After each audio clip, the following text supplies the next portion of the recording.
So, good morning, everyone. Thank you very much for joining us. We'd like to start to not go too much over time because we have a packed program. So, good morning. My name is Janis Grimm. I'm one of the co-organizers of this conference, and I'm wearing two hats today.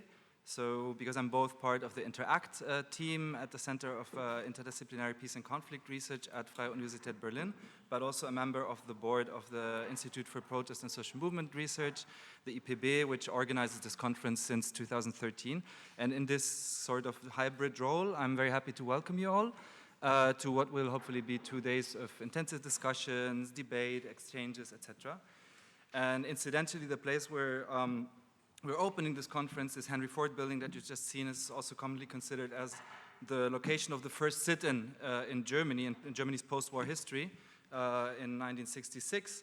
It was a big student strike for participation in university decision-making, so I think that adds a nice touch, I guess, to this conference start. So I will say a bit more about the conference in a moment, but first I'd like to introduce you also to the rest of the team. After all, none of this would have been possible without their efforts, and in total we are 8 people in the core team. So aside from my colleague Mariam Salehi, who will introduce herself in a minute, the team includes Felix Anderl, who's a professor of conflict studies at the University of Marburg, Bettina Engels, who's currently chairing the Peace and Conflict Studies section at the Otto Suhr Institute for Political Science at FU Berlin, my Interact colleagues Laura Kotsur over there and Miriam Ahmed over there, who are both doctoral researchers at our center in the research groups on radical spaces and transnational conflicts, and Ann-Christine Stühlen, who's also sitting over there,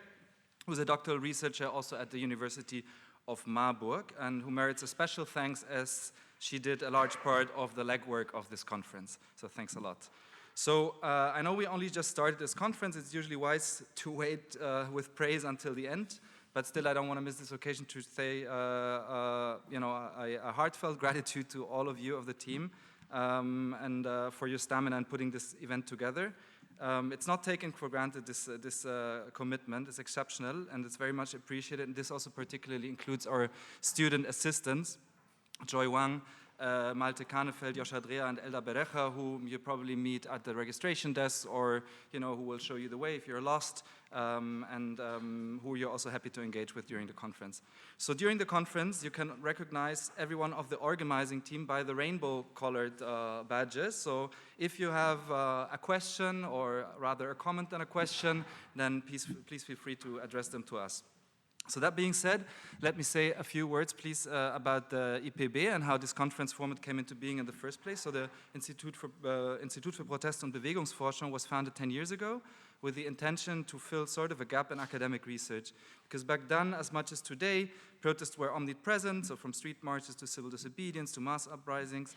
And often these mobilizations drove societal transformations and also sparked wider conflict processes. But other than today, at least to some degree, studies of movements and protests were back then still very much relegated to a niche existence within political science and sociology. And the IPB in Germany aimed to change this by becoming sort of a hub or an incubator, if you will, for contention scholars. And today it's a network of roughly 200 researchers from across the world, and it aims to facilitate collaboration, but also contribute through analysis to public discourse on contention-related phenomena.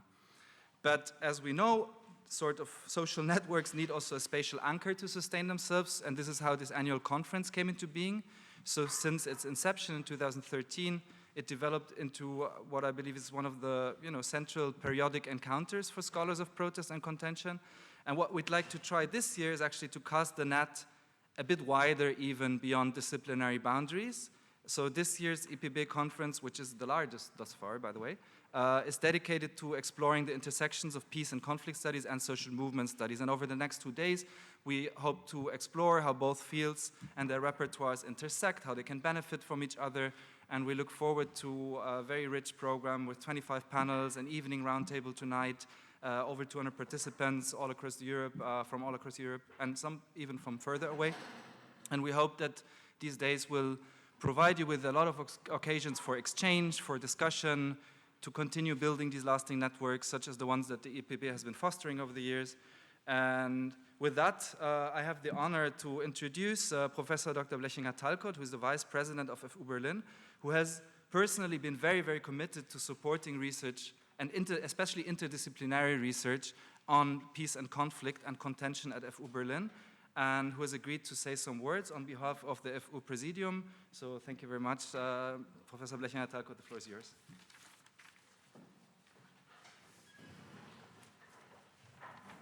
Yeah, thank you very much, Janis Grimm, for the kind words of introduction. My name is Verena Blechinger-Talcott. I'm Vice President of Freie Universität with, among others, the responsibility for the social sciences, for international relations of the university. But by training, I'm a political scientist as well, and I study East Asia. So in that way, what you're doing, I think, is very close to my heart. That's why I'm also very pleased to be here today to say a few words of welcome on behalf of the university leadership. So, dear members of the organizing team, dear members and board of the Institute for Social Movement and Protest Studies, the IPB, dear colleagues from the University of Marburg who co-organized the conference with the team of the Interact Center for Interdisciplinary Peace and Conflict Research here at the Freie Universität, and dear Professor Shesterinina for honoring us with the keynote speech in a moment. Let me extend a very warm welcome to all of you to this conference today on social movement and conflict research in dialogue. I'm very proud and happy that you chose the Freie Universität as a place to have this conference, and also the more pleased that it's one of the largest conferences that you had in this network. So in that way, very good to see you all here at Freie Universität. A very warm welcome. This conference is the 2023 edition of the annual conference, as we have heard, of the Institute for Social Movement and Protest Studies. But this year it's taking place in cooperation with the Interact Center for Interdisciplinary Peace and Conflict Research at Freie Universität Berlin. And this is something very close to my heart because I was also part of the group that actually helped getting the Interact Center started here at Freie. The center is a relatively new center created at FU Berlin with the aim to strengthen the competencies of peace and conflict research in Berlin beyond the walls of think tanks. The center aims to analyze contemporary conflicts and contentious relationships, as well as their embeddedness in dynamics of regional and global interdependence. And we think, where, if not in Berlin, could one do this kind of research? Because Berlin also is a node and a nexus for quite a number of mobilities, of conflicts and relationships that are carried also from other areas to Berlin. At the basis of the Interact, which has a strongly interdisciplinary approach, and when we started the working group that was then coming up with the main conceptual paper for the center, we had a broad range of experts involved, from political science and conflict research to sociology to the area studies and even to archaeology, because there's quite a lot there as well. So it was a really fascinating process, and I'm very happy to see the center growing and starting. So it has a strongly interdisciplinary approach, and at the basis of its approach is an understanding of peace and conflict as processes rather than as fixed states. So the center aims to contribute to their better understanding and to also build theory through context-sensitive empirical research. It is important to note that next to their thematically oriented work, the three research groups that are at the core, the little saplings or seeds of our center, are also explicitly tasked with facilitating knowledge transfer across different geographies and between different academic and non-academic disciplines, and thus to contribute the constitution of peace and conflict studies as an interdisciplinary field of research. This conference can thus be interpreted as one tangible result of these efforts, and I have a couple of reasons for that. First of all, on the organizational level, the two of the research groups at the center that were involved in organizing this conference, the research group Radical Spaces and the research group Transnational Conflicts, have already different disciplinary backgrounds in international relations and in social movement studies, but they also have teamed up with the Institute for Social Movement and Protest Studies, the most important network for protest scholars in Germany, and with colleagues from the University of Marburg Center for Conflict Studies, in an attempt to really reach out, and I think Jannis Grimm said that earlier, to really reach out to two different crowds of experts and bringing them together for this conference. Second, the topic of this conference, too, aims to bring into dialogue two disciplines that share a lot of common ground. Both fields, social movement studies and conflict studies, deal with struggle over social grievances and with the ways of how these struggles are politically expressed. While social movement research has mostly investigated social conflict up to a certain point of escalation, peace and conflict studies have empirically focused on the period after the outbreak of open confrontation.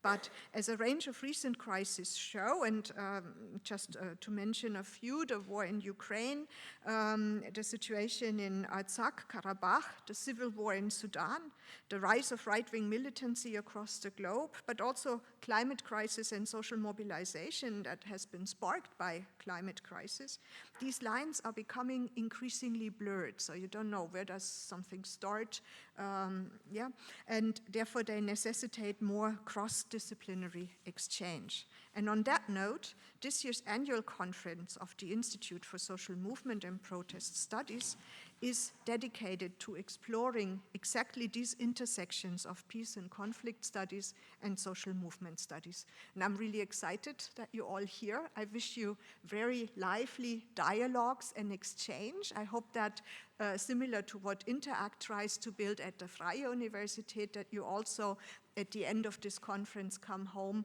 with new ideas, new networks, maybe also new saplings for cooperative research. So I wish you a productive debate and of course many fruitful encounters and a pleasant time here at Freie Universität. Thank you all for coming and have a good conference.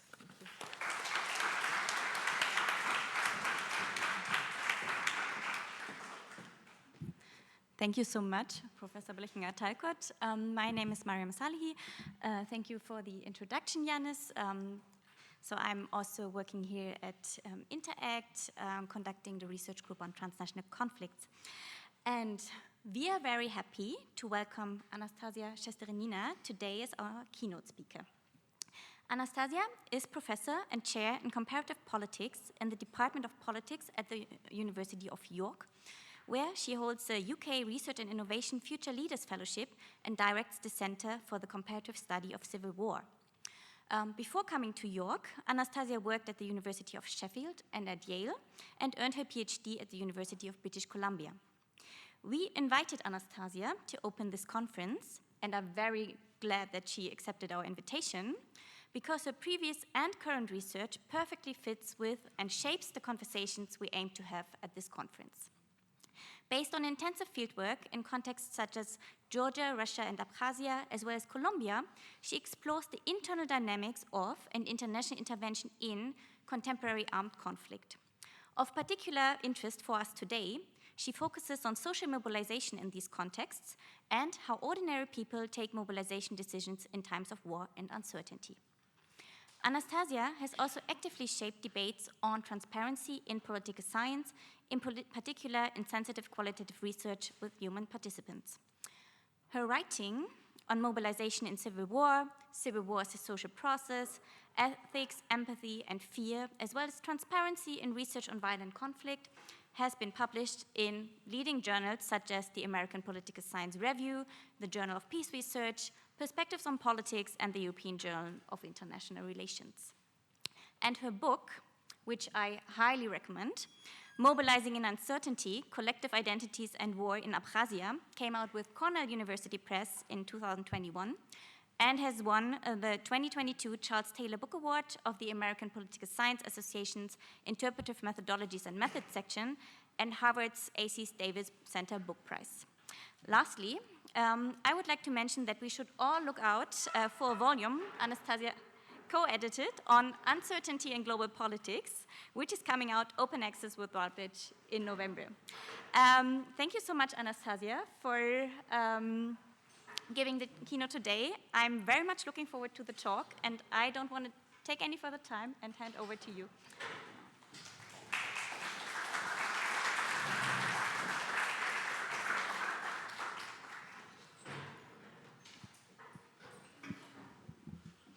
Thank you so much for this generous introduction, for having me here, and actually, for the first time, for addressing two different crowds of researchers that I really rarely see in the same room. So it's genuinely a pleasure and an honor to be here. So today, I'd like to walk you through my own journey of bringing social movement and conflict research in dialogue, and speaking particularly about my own evolution, so to speak, from mechanisms to processes in my thinking about civil war, with implications for what I think we share as an emerging social process understanding in our interrelated fields. This journey starts in 2007, around the time that Sidney Tarrow warned us that studying civil wars in isolation risked reifying the category of civil war and downplaying the relationship between insurgencies and quote-unquote lesser forms of contention. Escalation to civil war from nonviolent contention or from lesser forms of violence, transitions from civil wars to post-Civil War conflict, co-occurrence between core and peripheral contexts, none of these could be exhaustively examined by hiving off civil wars from other forms of contention. Fast forward to 2023. We have gone a long way. Scholars of contentious politics have taken up head-on transitions from social movements to civil war, including through a focus on failed protests for democratization, as well as questions of mobilization for war. And scholars of conflict, in turn, have drawn on social movement research to better understand armed group cohesion, fragmentation, infighting during civil wars. And thanks to many cross-disciplinary efforts, including by some of you in the room, we know much more about escalation of nonviolent campaigns, radicalization of movement organizations, shifts from violent to nonviolent resistance, and other dynamics that link social movements and conflict. But we still talk past each other, in important part due to rigid epistemological and methodological commitments that underlie research across our traditions. And I will argue in the rest of this talk that the way forward is to move from different, though equally rigid, notions of mechanisms and processes as they have been envisioned in social movement and conflict research, to broader dynamics that unfold in the lifespan of conflict through changing relations between a range of actors involved. Civil war, for example, is not a contingent social process because the sequences and combinations of recurrent mechanisms might not lead to the same outcome under different circumstances, as in the contentious politics tradition, or because we might simply have not accounted for all observable implications of alternative explanations and their associated causal mechanisms connecting Y to Z in any given context, as in mainstream conflict research, but rather because systems of relationships between social actors are constantly in flux imbued with evolving meanings that shape these actors' trajectories. Such meaning-laden reality cannot be fully captured by intersecting sets of recurrent mechanisms or a search for yet untheorized causal mechanisms that external observers will then apply to a specified universe of cases once derived from existing theories. It requires access to meaning-making by the very participants in the social processes we study, how they make sense of and collectively interpret the events they're faced with, which should continuously expand and at the same time deepen our understanding of conflict dynamics, as well as enable us to interpret aspects of the participants' lived reality in non-mechanistic ways. This is the crux of the social process reimagining that can bring social movement and conflict research in a closer dialogue. But how did I get here? My own journey mirrors some of the advances and challenges that we face in bridging social movement and conflict research. Having been trained first in critical theory at York University and then constructivist political science at the University of British Columbia in Canada, I felt constrained by the canon and sought answers in sociology, anthropology, political geography, and most importantly, in the field. And I started with what could only be described as a rigorous research design, leveraging variation in patterns of violence after war, a very hot topic at the time, in a small number of post-Soviet cases, which would hold constant structural factors and allow me to isolate effects of existing explanations and fill their gaps with my own relational theory. So the seeds of a social process understanding of conflict had already been there, but the methods I chose fell short of getting me to where I wanted to go.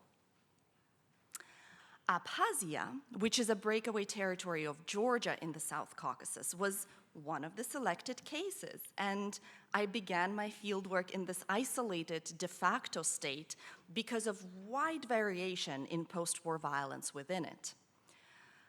But what became quickly evident was that no one in Abkhazia wanted to talk to me about post-war violence.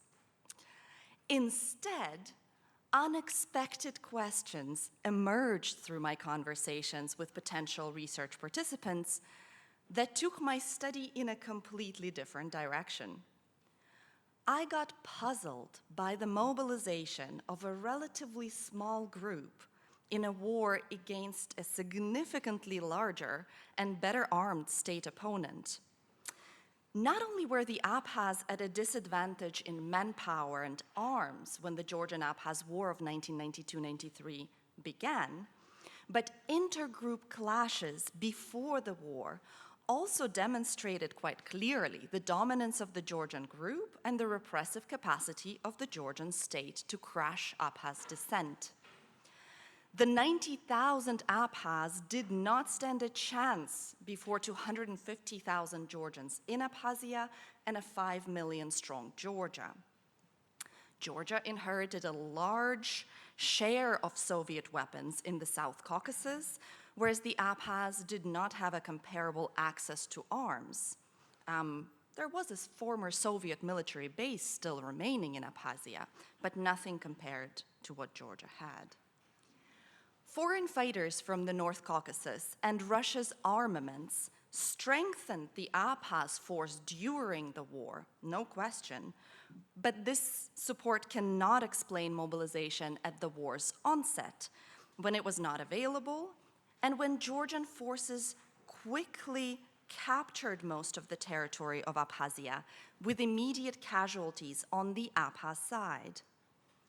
More so, 3 years before the war, in 1989, when Georgians and Abkhaz clashed for the first time in the capital, Sukhumi, only Soviet troops could stop the violence. And these troops no longer existed in 1992. So given this preponderance of force and the precedent of intergroup clashes, mobilization in the Abkhaz case should not have been expected at all. In fact, earlier studies in the region found that there was little chance that, I'm quoting, a group with the structural characteristics of the Abkhaz would have engaged in mobilization, defining it as an anomalous case in the region. So I certainly wasn't setting myself up for success studying the most outlier case in a pretty outlier setting altogether. But I found that at least 1,000 Abkhaz mobilized at the war's onset, and up to 13% of the population, a really large proportion compared to other civil wars at the time, mobilized for this war. Some gathered hunting rifles that they kept in their homes. Hunting is a common activity in Abkhazia, especially at the time. Others got armed at the Soviet military base in Gudauta, and here the processes were very interesting. Some purchased the weapons, others stole them, others were given the weapons by the remaining Soviet officers. Yet others joined Abkhaz mobilization unarmed, often with sticks. We also see people hiding in Abkhazia, fleeing to nearby Russia, or in rare cases defecting to the Georgian side. So I wanted to understand these different decisions. As I went back to the drawing board, rethinking my research design, redesigning my study, and I had a luxury of that because I had a little bit more time for my PhD studying in Canada, I got equipped with theories of mobilization from social movement and conflict traditions, but soon realized that these could not explain the different Abkhaz decisions. Prior activism and pleasure of collective action against injustice, political, social, economic grievances, social sanctions and community norms that push and pull individuals into mobilization in this typical strong community were similar for most of my research participants, but their mobilization decisions varied. One ethnographic surprise that emerged in my fieldwork, for example, was that so many of my research participants, even if they were highly politicized and participated in the Abkhaz movement before the war, fled the territory when the war began, often with their relatives and friends. In turn, many others without an activist past remained in Abkhazia and mobilized on the Abkhaz side. So, explanations that emphasized experiences of pre-war mobilization, memories of the so-called Georgianization of Abkhazia, and social ties and duties that many Abkhaz felt toward their group over-predicted mobilization. Most Abkhaz shared in these experiences, but not all mobilized. On the other hand, drawing on conflict research at the time, explanations that prioritized selective incentives and especially security calculations under-predicted the outcome. The Abkhaz side could not offer the resources or skills that could have increased participants' chances of survival relative to non-participants at the war's onset. They often, as I mentioned, mobilized unarmed and suffered immediate losses. And looting was in fact observed on the Georgian side early in the war. More importantly, underlying these theories was a problematic assumption that people know the risks of mobilization and make their mobilization decisions based on this knowledge. The most significant ethnographic surprise in this research was that none of my research participants, or in fact those of other researchers in this context, a good student of James Scott, I found alternative archives to cross-check my interviews by. And none of the research participants in both of our sources engaged in such calculation. Instead, most people who spoke with me suggested that risks were not well understood when Georgian forces entered Abkhazia in August 1992, and characterized the war's onset as a moment of intense uncertainty. No one understood what was going on, how serious it was, how long it would last. Was it even a war? I could have ignored these situated meanings as idiosyncratic because they did not fit the explanations that I was equipped with. But taking them seriously led to my most important findings. The Georgian advance ruptured everyday life in Abkhazia. The first day of the advance, August 14th, began as a regular day for most men and women in Abkhazia. People set out for their usual activities. They were at the beach, visiting parents, some going to work, even it was a weekend. And they made plans for the following days. It was, I'm quoting, regular life and everything was in order, they told me. The sudden appearance of Georgian troops, armed with tanks, supported by helicopter fire, interrupted these current and planned activities.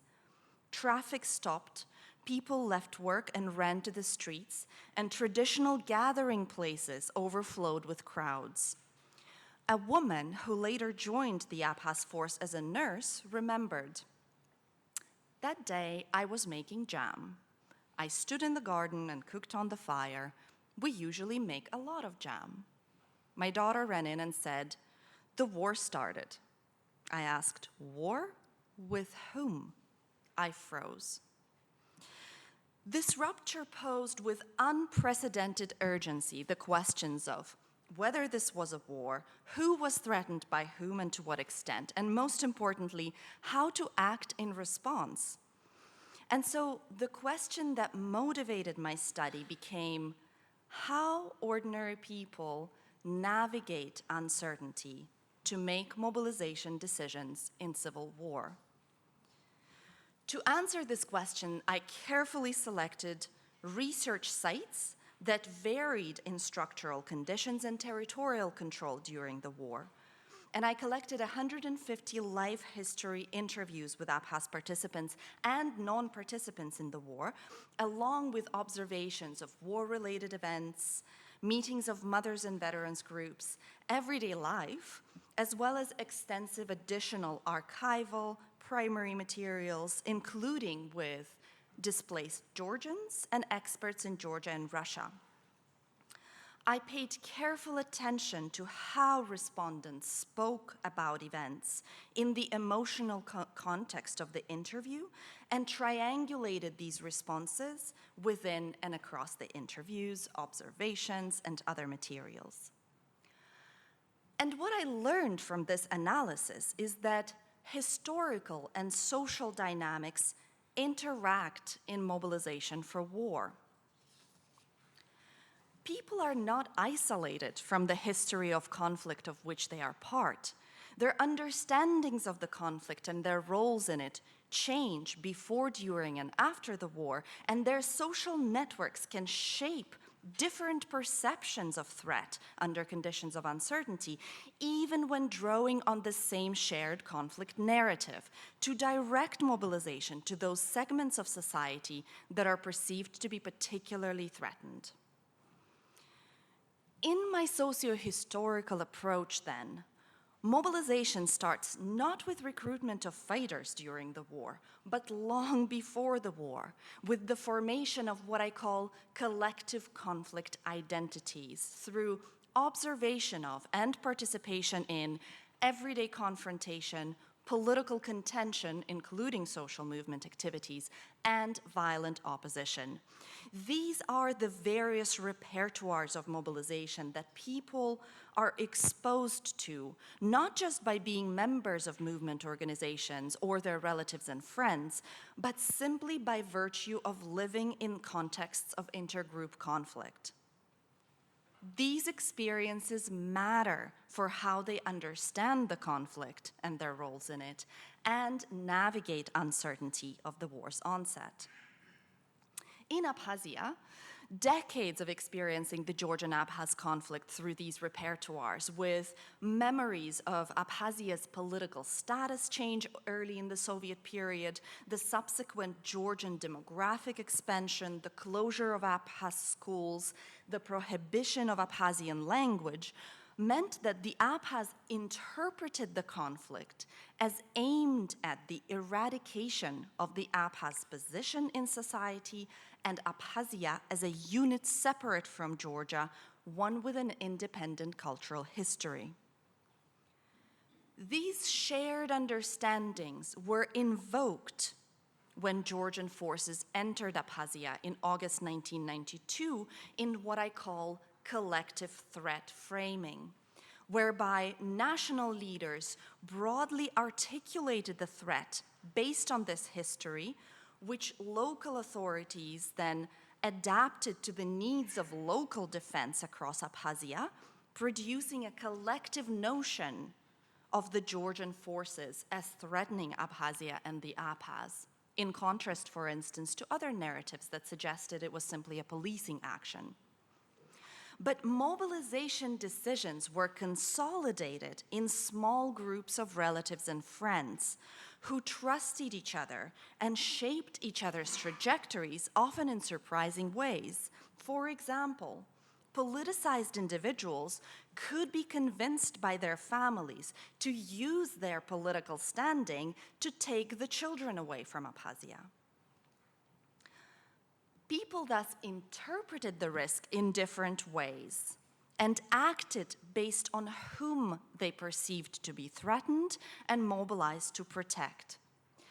Those who prioritized their own safety escaped the fighting alone or with close relatives and friends, whereas others joined the Abkhaz effort in their localities or areas of high-intensity fighting to protect their families, hometowns, and the broader group. These decisions were sometimes to the detriment of other parts of their collectivities. For example, those who left their localities to defend the capital could not protect their families and often lost their close ones. This is how participants joined the Abkhaz People's Guard. But the nature of this force transformed over time. By experiencing firsthand the brutality of Georgian forces and imagining what Georgia's capture of Abkhazia could mean for the Abkhaz, participants' understanding of their role as liberation fighters developed and solidified in the emergent Abkhaz army, which was built in the heat of fighting. This structure gave the role legitimacy, and it is with this self-perception that the Abkhaz fighters achieved a military victory in the war a year later. But the transformation of collective identities did not stop there, as post-war memorialization of wartime loss, protracted violence, deepened Abkhaz positions on the non-return of displaced Georgians, most of the pre-war population, and the defense of Abkhazia's state, which was partially recognized in 2008 as the Abkhaz liberated the last area of Abkhazia under Georgian control. This recognition was the logical conclusion of decades of collective action, according to Abkhaz participants. It brought full circle Abkhaz mobilization from pre-war demonstrations and clashes around demographic, political, and cultural Georgianization of Abkhazia to wartime opposition to Georgian aggression and post-war defense of the preceding victories from ongoing threat of Georgian attacks.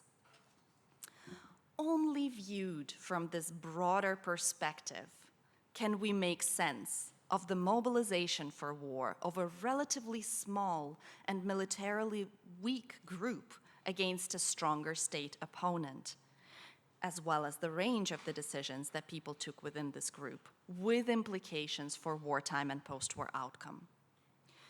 This socio-historical approach shows that mobilization for war does not take place in a vacuum, absent shared conflict history or social networks that feed everyday life.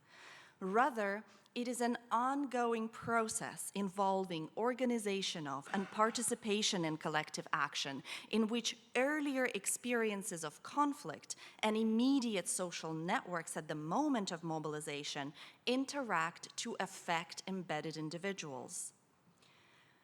Taking this starting point, it becomes clear that people do not make cost-benefit calculations to select among available options for action with some pre-existing notion of risk. We must abandon this deep-seated assumption in social movement and conflict research. Instead, they come to perceive anticipated risk or threat differently, by drawing on their history of engagement with intergroup conflict and the social setting in which they find themselves at the time of mobilization. And they act differently based on whom they understand to be threatened and mobilized to protect. These contributions of my book, Mobilizing in Uncertainty, would not have been possible had I not taken this broader perspective, and especially had I not been true to what APHA's participants in mobilization shared with me. Bringing social movement insights to conflict research, while drawing on participants' own meanings of their reality to challenge existing assumptions and guide theoretical innovation, enabled these contributions. And it is because of their grounded nature that the resulting argument on the centrality of uncertainty to mobilization for war and the ethnographically informed mechanism of collective threat framing resonate with other lived experiences, some of which are very close to home, for example, in Ukraine, where people were profoundly shaken by Russia's full-scale invasion, despite the history of the conflict, and in fact drew on this history of the conflict in familiar social structures to make their decisions.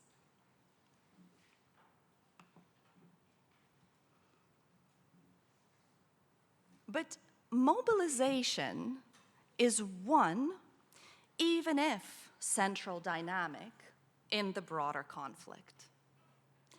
Analyzing conflict with a focus on mobilization helped me systematically relate pre-war, war, and post-war periods in the APHA's case and demonstrate that civil war is not an isolated phenomenon, but is intricately linked to the pre- and post-war conflict, despite the norm of compartmentalization in social movement and conflict research, and actually resistance to innovation that I faced in both communities as I was developing this research. The next step was to expand beyond mobilization, to conceptualizing civil war as a social process that connects dynamic of conflict from pre to post-war periods, understood not sequentially, but as a whole through evolving interactions between non-state, state, civilian, and external actors involved. To capture the social process of civil war, we need to shift the focus from mechanisms to broader conflict dynamics and look not for repeated mechanisms, but how dynamics affect one another and change over time. Pre-war mobilization sets these dynamics in motion, and here I would like to bring conflict to social movement research by demonstrating that qualitatively different dynamics of conflict characterize the origin of non-state armed groups that emerge from social movements, peripheral challenges to the state, and fragmentation within the regime. Until now, we have viewed these as competing models of conflict, but I argue that these models coexist, sometimes within the same conflicts, and should be studied in parallel. This effort concretely merges rarely combined research on social movements, civil wars, and civil-military relations around the question of armed group formation. Different forms of mobilization by broad-based social movements, small, poorly resourced insurgencies, and intra-regime splinters shape armed groups' internal organization and relations with other actors in path-dependent ways. But civil wars unfold endogenously as a result of intersecting dynamics of socialization of fighters through training, political education, and participation in combat, violence against civilians and institution building in the areas where armed groups establish control, which communities respond to in different ways, competition and alliance formation between non-state armed groups, and their conflictual and cooperative relationships with various state forces, as well as external influence. These wartime dynamics combined leave long-lasting legacies. But not all post-war outcomes are directly related to the war. Some are driven by pre-war dynamics, combined war and post-war effects, and new dynamics that emerge after war, such as disarmament, demobilization, and reintegration, as well as power sharing at the top level. Still, belligerents often return to organized violence, and new armed actors and violent activities develop amid post-war mobilization and peace building. So as conflict continues with old and new armed groups reconfiguring their relations with each other, the linkages between dynamics across the lifespan of conflict come to the fore. The practices that these actors put in place to structure their interactions with each other continually evolve as they navigate the complex systems of relationships they're involved in. The resulting constellations of identities, interests, and activities are therefore highly contingent and can only be grasped in relations to the meanings that these actors attribute to them in their specific social settings. This analytical framework lies at the basis of my Civil War Paths project and the book Civil War as a Social Process, Actors and Dynamics in Colombia, Lebanon, Nepal, and South Sudan that I'm co-authoring with a team of ethnographers trained in sociology, anthropology, and politics who have conducted life history research in these settings to inform our understanding of civil wars there. This research suggests that understanding overarching trajectories of conflict requires analysis beyond a focus on individual dynamics in a single period, like pre-war escalation, or how dynamics such as mobilization change in the course of conflict, or even the linkages between certain dynamics across certain periods, such as between wartime violence and post-war political participation. Instead, it invites us to focus on how actors form and transform as they relate to one another to trace dynamics of conflict and on continuities and discontinuities in these dynamics to grasp the overarching trajectories of war. Developing grounded knowledge of these actors' own perceptions of their reality through close ethical engagement with primary and secondary materials in single or comparative case studies is the methodological foundation of this approach. In a nutshell, this approach calls for a humanizing of research on social movements and conflict. As a dear mentor, the late Liane Fuji depicted this humanizing agenda in her book on relational interviewing, data generation on social processes of violence and war involves interactions between researcher and research participants. Its ethos is humanist, Its main ingredient is reflexivity. Its guiding principle is the ethical treatment of all participants involved. While written many years after my fieldwork in Abkhazia, this agenda deeply resonates with my own approach, then and now. Who is the person behind the image from whose perspective we tell the story? How do relationships we establish with this and other research participants shape what we learn in our research? And how do we stay true to what participants share with us while critically interrogating their narratives and our own background, including our disciplinary training? Reflecting on these questions throughout my research allowed me to identify a mechanism that centers contingency in human action with implications for broader dynamics of conflict and the overarching social process of civil war.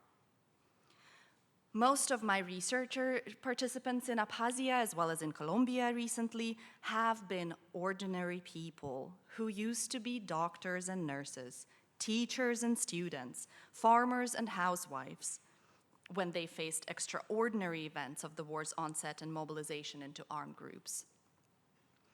All were touched by conflict in one way or another by virtue of living in its midst. Few didn't, but most grappled with difficult dilemmas before, during, or after participation. With all, the setting of the interview on some of the most complex human processes of violence and war was emotionally charged, filled with our ongoing negotiation of trust, fear, empathy, and other vulnerabilities. With some, the fear of their proximity to violence, they were either involved in it at the time of the interview or bragged about it, prevented me from asking critical questions, and we never bypassed the dominant narrative of the conflict. With others, recognizing the humanity of participation in violence and war invoked empathy where I didn't expect it. I mourned with women who lost their fathers, husbands, and sons before discussing their own trajectories through war. Men's memories of terror that they inflicted on others or experienced themselves, even though I never asked about their engagement in violence, as well as the loss of their fellow fighters and later their way of life in arms. These questions stayed with me long after my research. And various challenges of fieldwork, being surveilled, interrogated, manipulated, became imprinted in my own memory of this research, with a heavy toll that researchers of violence and war, including myself, have only recently started to problematize. The silences and taboos around what field research on violence and war actually looks like in practice are partly a result of mainstream disciplinary training, which insists on predetermined research designs, distance from researcher and her research subject and participants, and importance of findings over the research process. But this vision of scholarship misses the reality of fieldwork in challenging settings where our own research questions might not resonate with potential research participants, as in the example of post-war violence in Abkhazia I gave earlier, or change, as in the shift from a focus on high-risk mobilization to mobilization in uncertainty that my study underwent, having been true to what I heard on the ground, actually. These settings will challenge our most widely held assumptions, such as assumed knowledge of risk and mobilization based on this knowledge. And they will invite us to alter, if not discard, our frameworks, such as rationalist calculation of action that I spoke about before. most importantly, they will force us to think about our priors, the pre-existing biases and beliefs that we necessarily bring into our research, from our epistemological and methodological positions to values attached to people who take on acceptable or undesirable roles in social movements and conflict.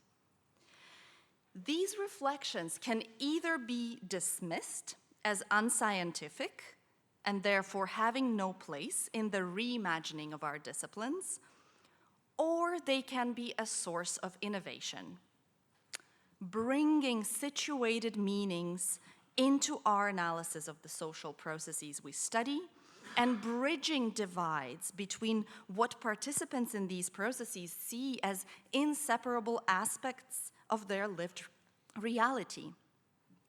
From pre-war activism to wartime resistance to post-war defense of previous victories that make up the trajectory of the Abkhaz national liberation struggle, for example.